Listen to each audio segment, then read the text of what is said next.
Pakka boys, ik ben hier weer op Habbo en deze keer met een paar vrienden. Naomi, Delino en ik weet niet of er daar is. Kijk hem hier, Pakka zegt.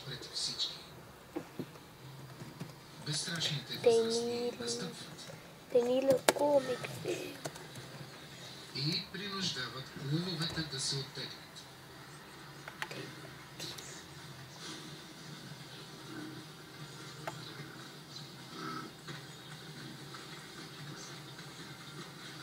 Този лъв има късмет, че се измъкнеш. En ja. За биволчето е твърде късно. Dit is Но Bea. връзката не е приключила. Лъвовете също имат малки. Случвало се е група биволи да преследват лъвове, които са убили член на стадото им. Het is echt erg, jongen. Deze politie Amsterdam. Die weet ik niet wie het is, man. Yo. Те нямат представа, че някой ги преследва.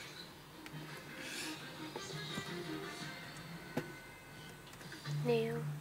Maar yes. В Прайда има 10 Ja, heel veel mensen willen horen които са zeggen. твърде малки, за да разпознават опасност. En ja. Dit hier dacht ik. Maar Bea, ik ben inspecteur-agent. Gaat het goed? Възрастните осъзнават какво се случва, Nou, но вече е късно. nou ja. Oh, je filmen hier zo. Биволите Jo, изливат saus ядовити die води Nilio. и беззащитни лъвчета. Hoeveel mensen?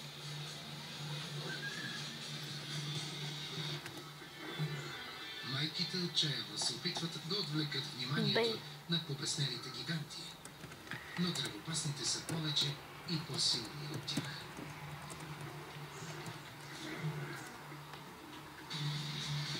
Накрая биволите губят интерес и оставят майките да повикат малките си. Ding. Остават се само себе. Gaan we zeggen dat ik er de 88 heet op Habbo? 3 са загинали. Wie nou het weet, ik is mijn fan van mama. Оцелелите са си извадили ценна полука.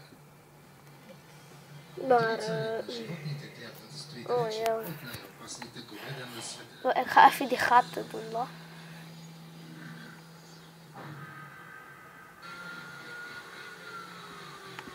Лъвовете споделят африканските равнини с още една котка. Но тя е по-дребна, по-лека и родена да бяга. Гепардът може да забележи любимата си клячка, газелите, от 4 км и половина.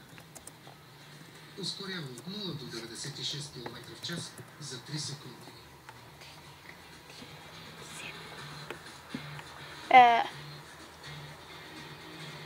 Nog geen lal, nog geen.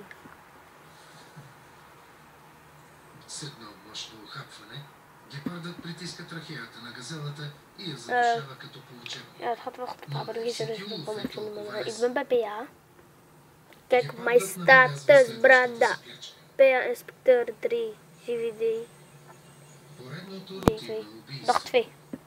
Dag Или 2. пък не. Solo. Ще видим.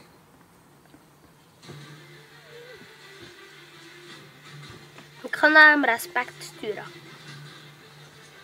Газелата е бърза, Stuur но не respect. може да се мери с светкавичната котка.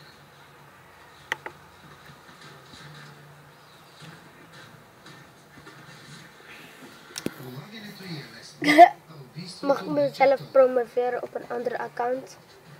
What? What the fuck? гепардът What the отчаяно fuck? се опитва да я задържи. Но газелата Promoveren op een отказва. andere account. Ben je wack? What the what? И изведнъж отвръща на удара и тръщва на Дин. приятеля си на земята.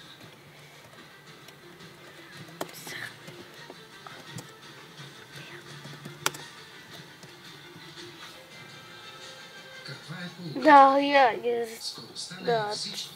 И газелите не винаги Ze zeggen dat са je лесни да убият. promotions dat als welk. Големите котки са господари на Хубаво да африканските равнини, но реките и басейните за водопой принадлежат на един по-древен звяр – нилският крокодил. Той достига до 1 тон, но се промъква почти незабелязано под водата.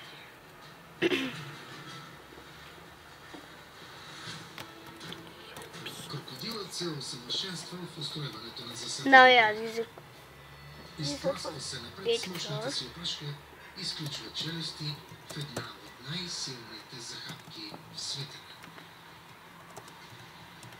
Той ударя и разкъсва жертвите си с характерно завъртане на тялото.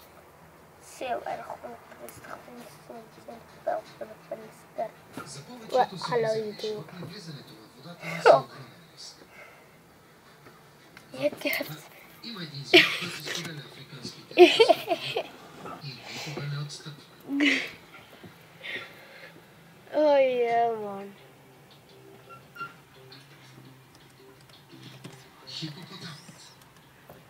Ой, Името му идва от древногръцки и означава речен кон. Той е малко по-закръглен от повечето породисти жребци. Doe even respect Но bom водата е Erdo. грациозен Op почти Erdo. колкото тях. През голяма част от времето си се носи Thanks. спокойно на повърхността. Може би изглежда мързелив, безобиден и някак симпатичен, но не се заблуждавайте. Thanks. Макар че са заклети вегетарианци, хипопотамите са сред най-опасните едри животни в Африка. Възрастните достигат до 4500 кг, но ако решат, тези зверове могат да бъдат много коректни. Зиналата им паст Habe ich 30 besser. см остри зъби и се отваря на почти 180 градуса. Мъжките агресивно защитават териториите си и често се бият до смърт. Nee. Oh. Всеки навлязъл в техните участъци Wat eet je? Wat ga je eten? поема голям риск. Просто да го премажат Zo ja, ik heb iets geproefd met eten. Ja, ik heb iets geproefd met eten. Eieren met tonijnen. Als je wilt proeven, maak en eet. Nou ja. Какво е по-опасно от гладен хищник? Друг хищник, който отвръща на удар. Ролите на убиец и жертвата се размиват. Even ze van de moment voor mij brengen er winnen. В повечето случаи само единият оцелява. Сблъсък на титан. Weer, zeg lauw man. Акулите са сред най-умелите ловци в океана. Weka vrienden. Могат да бъдат с всякаква форма и размер. И Ga последват vrienden плячката vragen. си, ръководени от чувствителните си сетива. Die lauw wordt me lekkerder. Kijk, dat is mijn brada. Наричат тигровата акула буклукчията на морето, защото Не, яде почти всичко. Трибан свела. Niet. Стегло от Niet, 450 кг. Ik ben aan het recorden. Later, oké? Тя се разкъсва жертвите си с острите си зъби Ding. и се нарежда сред най-опасните Nou ja, животни. ik ga even de gaten doen, kijken of de gaten is. Eerst wat ik warm. En ja, Добре, Tribban swella. една тигрова акула La me dansen. Това е обичайната La me dansen. време пристават неканени гости за вечеря. Косатите са много интелигентни и се хранят с разнообразна плячка.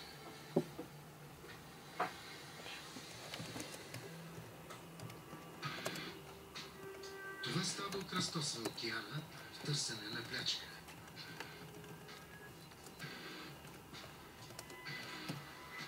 Те без колебание нападат двуметровата акула.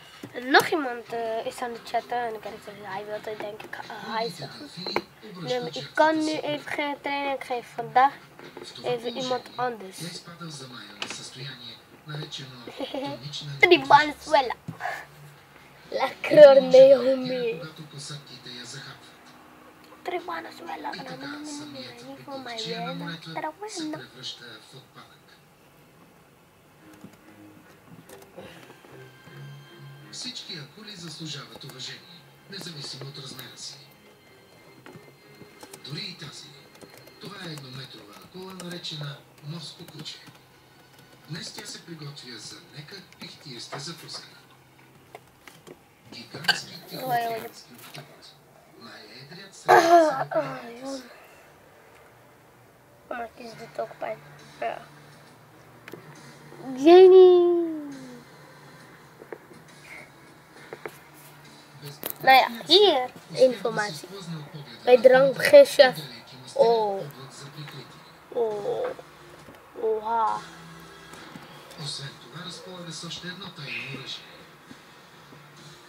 Iemand weer door de gaten. Zij is leerlingen gaan. Ga je langs laten exit.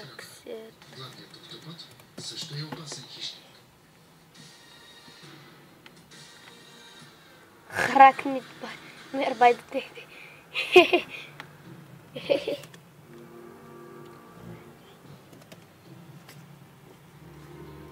Следва втори раунд с друго морско куче и друг гигантски октопод. Гладната акула преминава край октопода и той се пуска в нападение.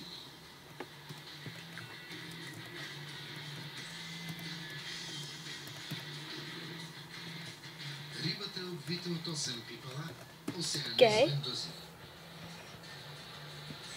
Падаластият клюн на октопода, скрит между гънките в основата на пипалата, отделя парализираща отрова. Морското куче не може да плува, за да поддържа водния ток в крилете си и се дави.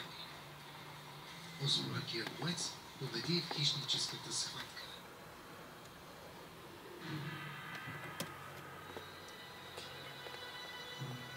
Бразилският Пантанал е една от най-обширните влажни зони в света. Той гъмжи от хищници. Включително 10 милиона от тези зверове.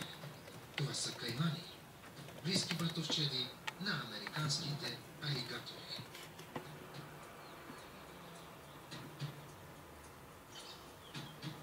Хранят се предимно с риба, но днес този кайман Ja, die krijgen we informatie op. Nee, we gaan weer zien. Капибарата прави опит да избяга, но няма никакъв шанс.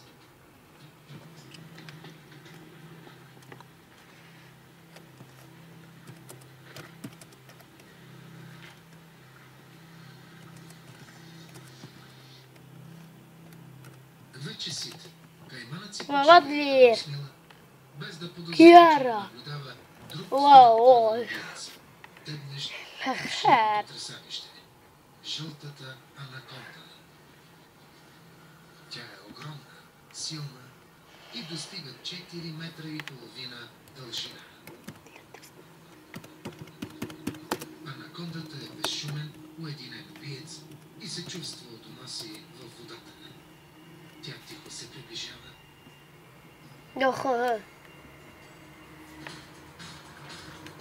и напада отдолу.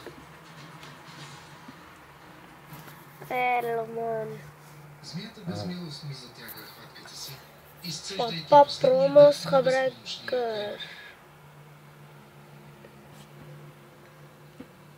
Спечелената награда ще я изхрани за месеци наред. В това опасно плато ловецът може да се превърне в нечия плячка. Ако някой главен хищник ти е хвърлил око, можеш да се сражаваш. Или да останеш вън от менюто му с бързи ходове и сложни танцови стъпки. Майсторите на бягството знаят, че дори когато са изправени лице в лице със смъртта, краят все още не е настъпил. Ik ben heel erg bezig, man. Oké, dit is het einde van de video. En subscribe, like, en abonneer en zo. En ja, see you!